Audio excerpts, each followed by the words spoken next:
de Margot Berthold. História Mundial do Teatro.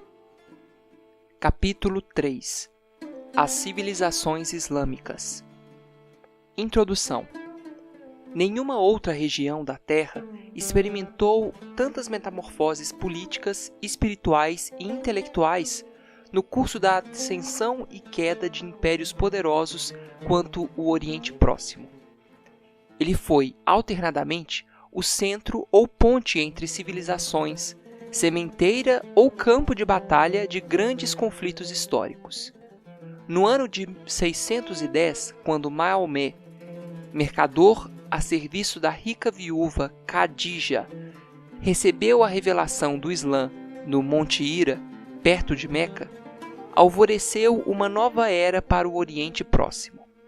A fé comum do Islã trouxe pela primeira vez aos povos do Oriente Próximo um sentimento de solidariedade. O Islã reformulou a história dos povos do Oriente Próximo, do norte da África e até mesmo da Península Ibérica. Talhou um novo estilo cultural, segundo os preceitos do Alcorão. O desenvolvimento do teatro e do drama foi asfixiado sob a proibição maometana de qualquer personificação de Deus, o que significou o sufocamento dos antigos germes do drama no Oriente Próximo.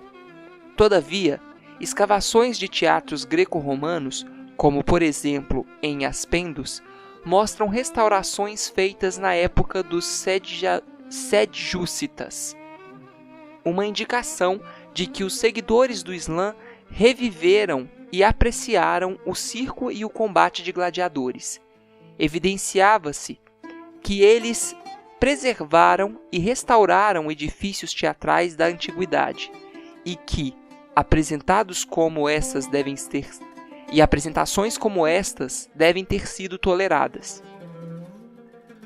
A divisão do Islã entre sunitas e xiitas, como resultado da controvertida sucessão de Maomé, deu origem a taziê, uma forma persa de paixão, uma das mais impressionantes manifestações teatrais do mundo. A taziê nunca viajou além do Irã. Não seguiu a marcha vitoriosa do Islã através da costa do norte da África para a Espanha, nem se propagou através da Anatólia, junto com as mesquitas e minaretes, ao Bósforo e aos Balcãs. Contrariando os mandamentos dos profetas, entretanto, além do Monte Ararat, desenvolveram-se tanto espetáculos populares quanto de sombras, de tipo folclórico, baseados no mimo. Mediante o uso dos heróis bonecos turcos Haragós e Hadjevat do teatro de sombras, a proibição do Islã à representação das imagens de seres humanos era astuciosamente ludibriada. Esses heróis, corporificados em bonecos maravilhosos, eram feitos de couro de camelo. Eram movimentados por meio de varas e possuíam buracos em suas articulações, através dos quais a luz brilhava. Quem poderia acusá-los de serem imagens dos seres humanos? Karagós e Hadjevat aproveitavam o privilégio para apimentar mais ainda suas pilhérias e deixar suas sombras abrir descaradamente o caminho, através da tela de pano, para o coração de seu público. A paixão e a farsa, associadas em contraditória união nos mistérios europeus, permaneceram como irmãos hostis sob a lei do Alcorão. Todavia, ambas encontraram seu caminho para o coração das pessoas. Ambas tornaram-se teatro, encontrando uma plateia entre a gente comum. Pérsia. Sir Lewis Pelly, que acompanhou a missão diplomática inglesa à Pérsia e foi aí residente, agente diplomático, de 1862 a 1873, não era dado a exageros. Entretanto, escreveu a respeito da taziê, que se o sucesso de um drama pode ser movido pelo efeito que produz sobre as pessoas para quem é feito, ou sobre as plateias diante das quais é apresentado, nenhuma peça jamais ultrapassou a tragédia conhecida no mundo muçulmano como a de Hassan e Hussein. As apresentações anuais da Tazieh vieram a ser de duradouro interesse para a pele. Graças à ajuda de um antigo professor e ponto dos atores, ele coletou 52 peças e, em 1878, publicou 37 delas. O enredo da Tazieh é composto de fatos históricos adornados pela lenda. Quando Maomé morreu em 632, deixou um harém de 12 esposas, mas nenhum filho. De acordo com um pretenso testamento deixado pelo profeta, a sucessão passaria à sua filha Fátima, esposa de Ali. Acendeu-se uma disputa sangrenta entre seus filhos Hassan e Hussein. Em 680, o imã Hussein recebeu dos habitantes de Kufa, na Mesopotâmia, que supostamente eram dedicados a ele, um apelo para que se juntasse a eles e assumisse, em sua ajuda, a liderança do Islã como o legítimo sucessor do profeta.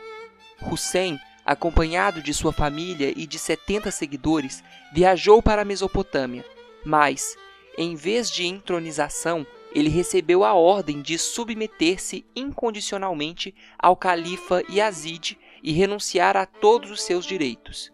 Hussein tentou resistir a essa traição, porém, privado de toda a ajuda e sem acesso às águas do Eufrates, ele e seus fiéis seguidores pereceram na planície de Kerbela. Enfraquecidos pela sede, caíram vítimas das tropas do califa Yazid. As mulheres foram levadas como prisioneiras.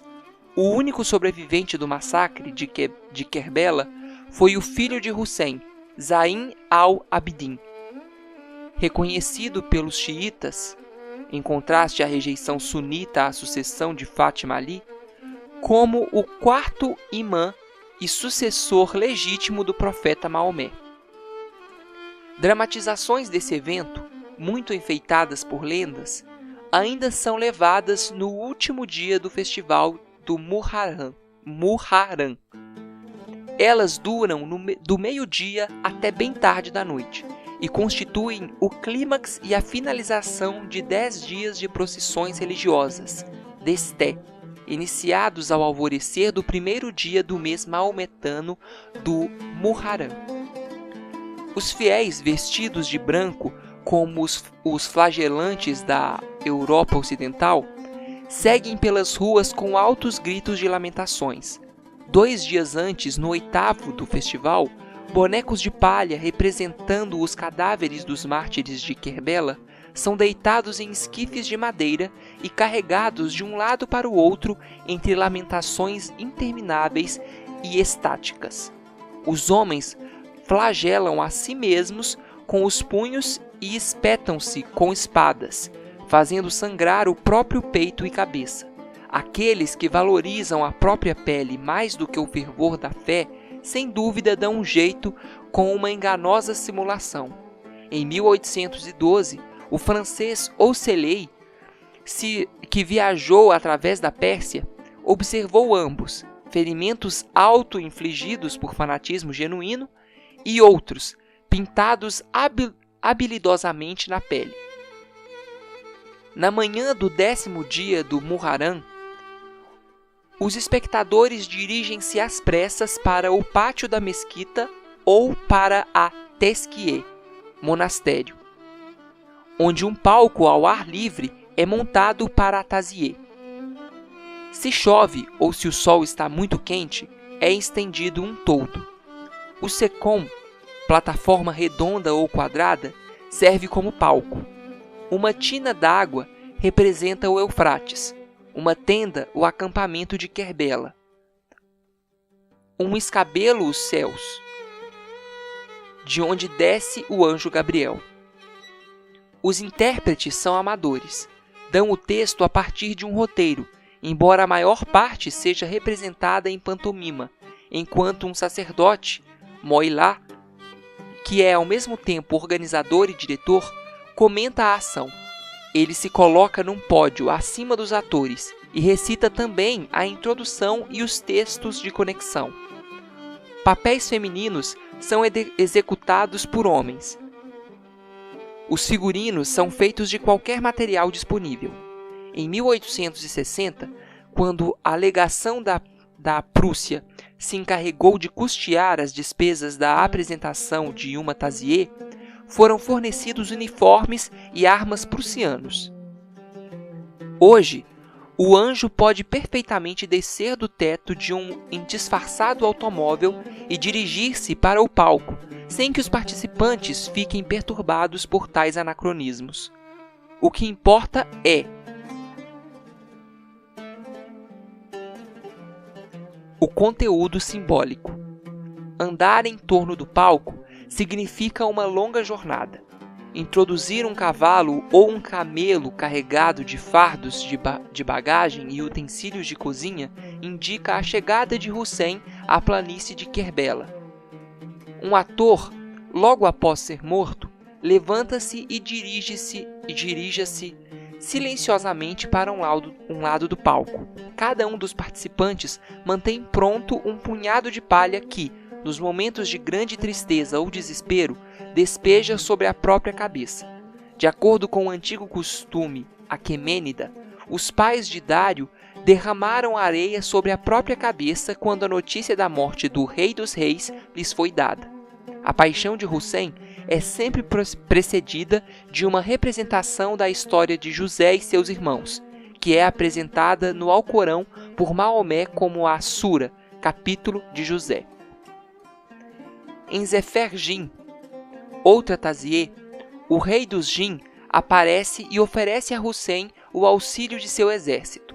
Entretanto, o imã, pronto para sofrer o martírio, recusa a assistência oferecida e despede o rei dos Jin com a adjuração de chorar.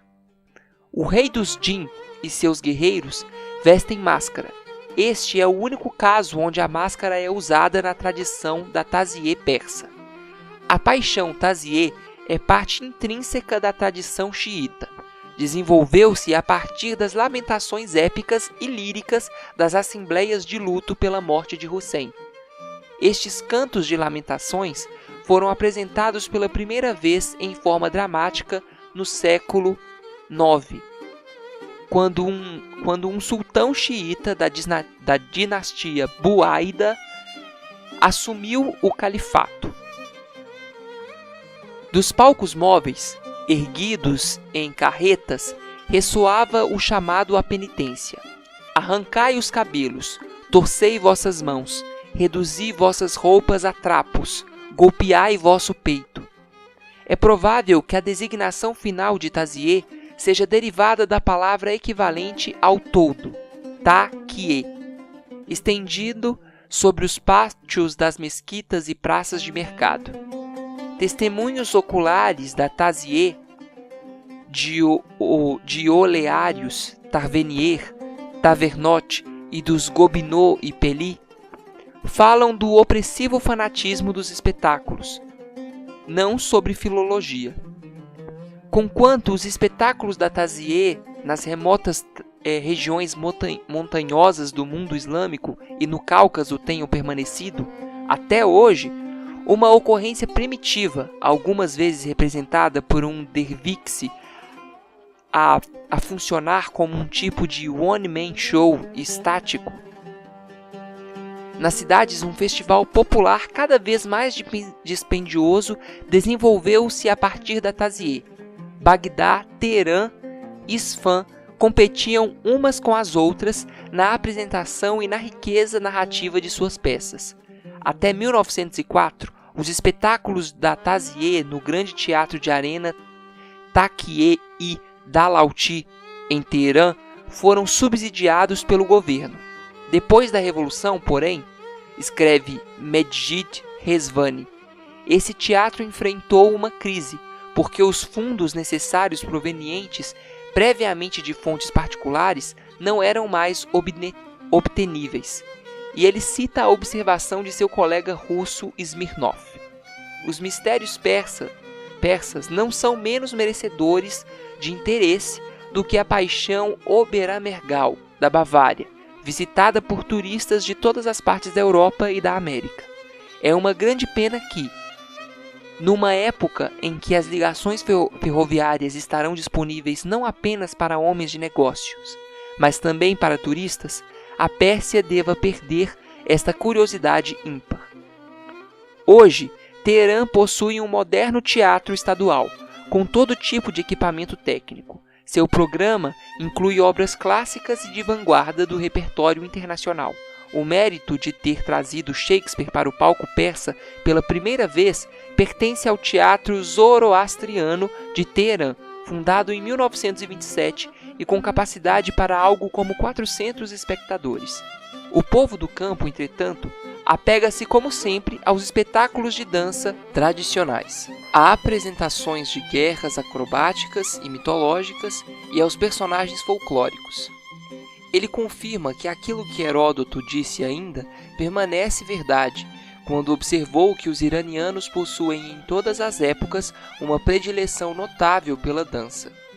Essa predileção pode ser traçada a partir das representações das taças de prata sassânidas da antiguidade, até os derviches rodopiantes do século XX. Turquia. Para o estudioso da história, da cultura, seria ao mesmo tempo aventuroso e revelador traçar um paralelo entre Alexandre o Grande e Gengis Khan. A maneira imediata e direta com a qual Alexandre transmitiu o espírito do Ocidente ao Oriente é balanceada pela influência direta de Gengis Khan sobre o mapa da Europa. Foi por causa da violenta investida dos mongóis contra o Extremo Oriente e suas leis rígidas que o chefe Suleiman, em 1219, guiou seu povo do Turquestão à região do Eufrates. O neto de Suleiman, Osman, tornou-se amigo do sultão de Konya e, sucedendo-o no trono em 1288, Osman tornou-se o fundador da dinastia Osmanli, otomana. Criou o Império dos Povos Turcos, que se expandiu e cujos guerreiros conquistaram os Balcãs e avançaram através do norte da África para a Espanha, levando consigo sua cultura de minaretes e mesquitas. A Europa exauria-se em sua luta contra uma alavancha que se iniciava com Gengis Khan. Em 1922, com a extinção do sultanato, o Império Otomano finalmente chegou ao fim, e no ano seguinte foi proclamada a República da Turquia. 4 fatos principais influenciaram o desenvolvimento histórico e cultural da Turquia e, portanto, também no teatro turco. Foram eles, primeiramente, os rituais xamânicos da vegetação trazidos da África Central, que eram, até certo ponto, misturados com o culto frígio a Dioniso e que ainda permanecem vivos nas danças e jogos anatólios. Em segundo lugar, a influência da antiguidade, mais frequentemente negada que francamente admitida. Em terceiro, a rivalidade com Bizâncio e, em quarto, iniciando-se com o século X, a influência decisiva do Islã. Konya, Bursa e, após 1453, a cidade conquistada de Bizâncio, hoje Istambul, foram as capitais do Império Otomano e, desta forma, os centros do mundo islâmico a leste e a oeste do Fósforo. Na corte de Seljuk, em Konya, paródias eram encenadas e muito apreciadas. Ana Comnena, filha de um imperador bizantino, dá provas disto em sua obra histórica sobre Alexio Comneno I, 1069 a 1118 a.C., quando o imperador Alexio, já idoso, foi acometido pela gota e dessa forma impedido de participar de suas campanhas contra os turcos. Eram representadas farsas na corte do sultão em Konya conforme relata francamente sua filha, das quais Alexio era satirizado como um velhote covarde e chorão. Essa informação é valiosa. Indica a topicidade e a orientação temática da farsa turca. A personificação e o ridículo eram as fontes inexauríveis e vitais de motivos e inspiração da comédia improvisada turca. Ao lado dos dançarinos e músicos, os mímicos ambulantes, que foram sempre chamados personificadores, nunca estavam ausentes das ocasiões festivas. Eram abundantes nas cortes e no mercado, nos trens de bagagem, nas campanhas militares e entre as missões diplomáticas. Quando o imperador de Bizâncio, Manuel II Paleólogo, visitou o sultão otomano Bayezid, admirou sua versátil trupe de músicos, dançarinos e atores. Os principais personagens da comédia turca, Pişekar e Kavuklu, os dois personagens do Teatro de Sombras, Karagöz e Hacivat, viajavam com as missões diplomáticas otomanas através da Grécia e também a lugares mais distantes como a Hungria e a Áustria. Na Moldávia e Valáquia, tornaram-se os ancestrais de uma nova e independente forma nativa de teatro. Havia mímicos turcos, judeus, armênios e gregos nessas trupes, mas predominantemente os ciganos, bem versados em todo tipo de malabarismo e magia, danças e jogos acrobáticos. Os que não conseguiam chegar à corte apresentavam-se diante da gente simples e assim desenvolveram o orta oyunlu, forma turca característica de teatro, que ainda pode ser encontrada em partes remotas da Anatólia. Orta oyunlu significa jogo do meio, ou jogo do círculo, ou jogo do anel. Não requer nenhum equipamento particular, nem cenário ou figurino. O historiador do teatro turco Metin Yand aponta que, na Ásia Central, a palavra oyun significa também o ritual xamanista do exorcismo. Uma marca oval traçada sobre a terra plana é a área de atuação do orta oyunlu. Os acessórios necessários são nada menos que um cabelo triangular e um biombo duplo, aos quais se pode juntar um barril, uma cesta de mercado e alguns guarda-chuvas coloridos. Os músicos, com oboé e tímpano, ficam acocorados no limite da área de atuação, e o público permanece em pé à volta. O administrador, diretor, ator, improvisado e protagonista é o personagem Pişekar. Com eloquência floreada e uma matraca de madeira, ele abre a apresentação. A ação e o elemento cômico da peça baseiam-se na variedade de tipos étnicos representados, todos mal falando turco, cada um em seu modo particular.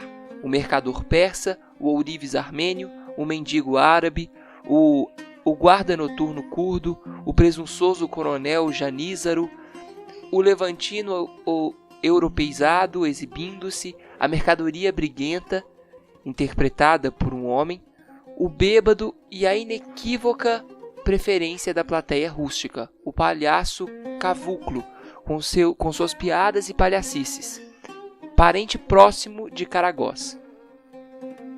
A origem e a antiguidade do orta oyunlu é discutida. Sua relação com o mimo da antiguidade é tão óbvia quanto uma certa similaridade com a comédia dell'arte. O mais extraordinário de tudo, quer em relação aos tipos de personagens, quer ao humor grotesco resultante, é o paralelo com Karagöz. Um manuscrito de 1675 afirma que um grupo de atores vestidos com os personagens do Teatro de Sombras fez uma apresentação na corte. Até o século XIX, o centro do orta oyunlu foi Kadıköy, uma pequena cidade na costa leste do Mar de Mármara, no setor asiático de Istambul. Aqui também se situava a famosa Tekke, monastério derviche, onde, em certos dias da semana, os derviches uivadores executavam seu ritual estático. Seus primos, os derviches dançarinos, preferiam vagar através do país, pois era sempre fácil reunir um pequeno círculo de curiosos e, após a dança sagrada, coletar algumas moedas como recompensa. Hoje, as danças derviches tornaram-se um negócio e surgem como atração turística em nightclubs de Istambul, do Cairo, Aden ou Teherã. O primeiro teatro turco, com um fosso para a orquestra e um cenário mecanicamente operado, surgiu na primeira metade do século XIX. Organizado segundo o padrão francês e italiano, apresentava-se peças de Molière e Goldoni, e também o Fausto de Goethe e Nathan, o Sábio, de Lessing. Malabaristas mágicos circenses, entretanto, continuavam a reunir suas plateias em galpões de madeira e tendas, mas nos cafés e casas de chá, a centenária arte do Meda, o contador de histórias, continuava com sua velha popularidade. Durante o mês do Ramadã, porém, ele se retirava e deixava o campo aberto para Karagoz. Em novembro de 1867, durante o Ramadã, um armênio de nome Gulu Agop inaugurou um teatro turco no bairro Gedik Paşa de Istambul e chamou-o Orta Oyunu com uma cortina. O círculo no chão, que havia começado como improvisação, chegara ao teatro como um palco e um auditório. Gulu Agop atraiu talentosos atores e escritores locais. O Orta Oyunu de Gedip Paşa tornou-se um centro de um movimento nacional de teatro turco. Em abril de 1873, apresentou a primeira montagem do drama Vatan, Torrão Natal, de Namık Kemal. A peça teve a mais entusiástica das recepções. O sultão, pressentindo o perigo, baniu o autor, mas, após a Revolução de julho de 1908, a estrela de Namık Kemal brilhou mais intensamente. Vatan esteve durante semanas em todos os teatros do país. Hoje, nas cidades principais e especialmente em Ankara, os teatros oferecem um repertório que, somado aos dramaturgos e compositores turcos, é verdadeiramente internacional em seus espetáculos de ópera, comédia musical, balé e drama.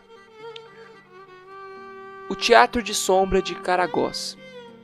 Karagoz é um herói do teatro de sombras turco e árabe e dá um nome ao espetáculo de sombras.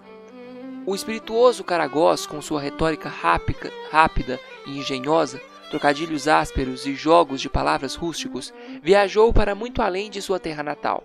Sente-se em casa na Grécia e nos Balcãs, e em lugares longínquos da Ásia. Todo um feixe de lendas circunda a sua origem.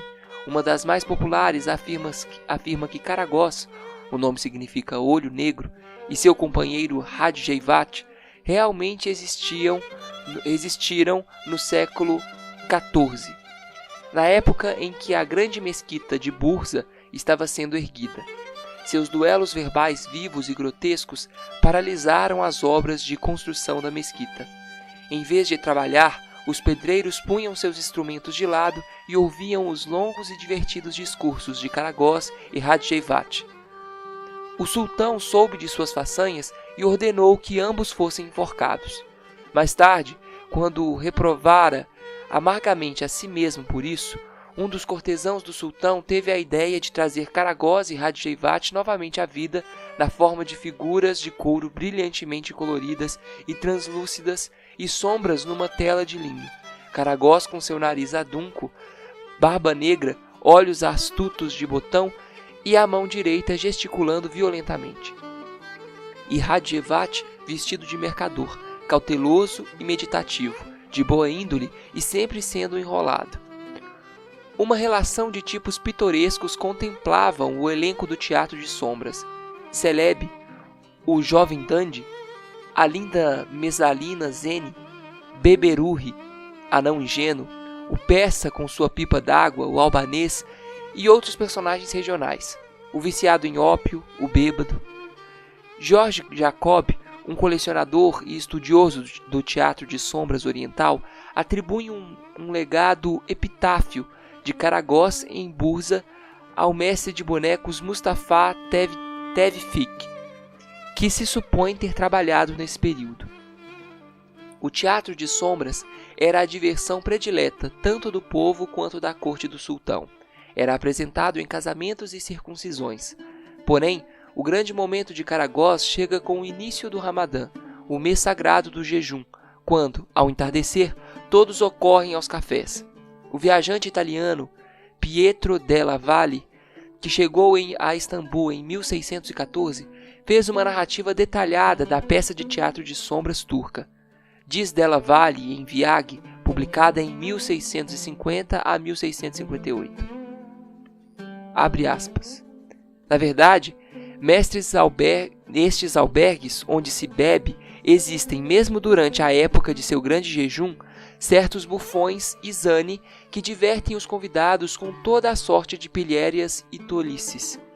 Entre as coisas que fazem, conforme eu mesmo vi, estão as representações de fantasmas e espíritos por detrás de um tecido ou de papel pintado, à luz de tochas, os quais se movem, andam.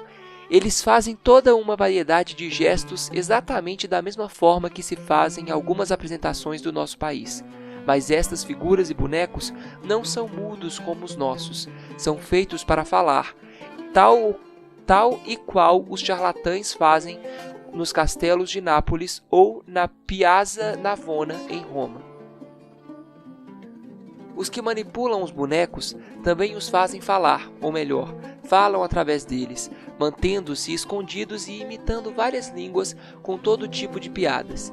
Suas apresentações nada mais são do que farsas indecentes e ocorrências obscenas entre homem e mulher com gestualidade tão grosseira ao imitar essas situações de luxúria que não poderiam ser piores na terça-feira gorda de carnaval do que são num prostíbulo na terça-feira gorda durante o seu jejum.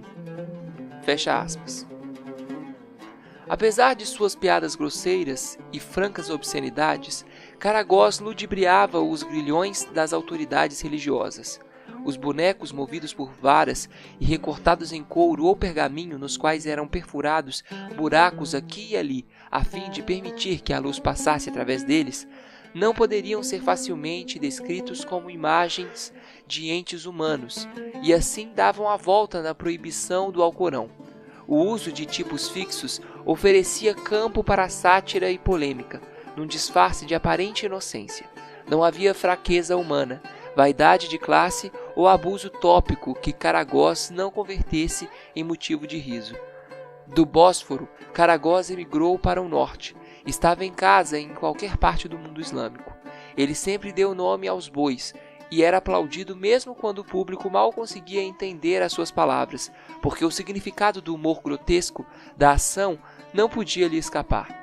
Quando Caragoz certa vez aludiu de modo claro demais à corrupção da corte, em 1870, sob o sultão Abdulaziz, foi proibido de se envolver em qualquer outra sátira política. Mas então os jornalistas passaram a imitar seu espírito agressivo. E mesmo hoje, um semanário político popular na Turquia é chamado de Caragoz.